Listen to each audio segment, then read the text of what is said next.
Nazimabad town में मुमकिन तूफानी बारिशों के पेशन गोई के तहत इमरजेंसी सेंटर पर रेस्क्यू 1112 भी रेन इमरजेंसी का हिस्सा होंगे और किसी भी इमरजेंसी की सूरत में अपने खिदमात अंजाम देंगे। इस सिलसिले में जनाब Iqtidar Ali Jafri municipal commissioner Nazimabad town ने रेस्क्यू 1112 के Sadullah Bhutto, emergency officer Adeel Hashmi Siddiqui, station incharge ने जनाब Iqtidar Ali Jafri municipal commissioner Nazimabad town से उनके दफ्तर में मुलाकात की और उनको रेन इमरजेंसी सेंटर पर अपनी खिदमात पेश करने पर अपनी खुशी का इजहार किया। उनका मजीद कहना था, बारिशों के दौरान आवाम को जहमत से बचाने के लिए तमाम अदारों को बाहमी तावन से आवाम को सहूलत फराहम की जानी चाहिए।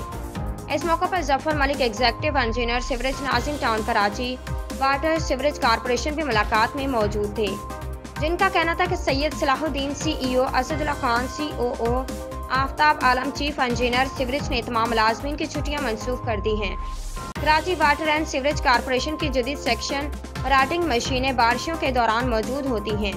नाजिमाबाद टाउन का तमाम अमला वाटर कारपोरेशन PTMA रेस्क्यू 1112 और सैनिटेशन का तमाम अमला फ्लाईओवर के नीचे मरकजी रेन इमरजेंसी सेंटर में मौजूद होगा।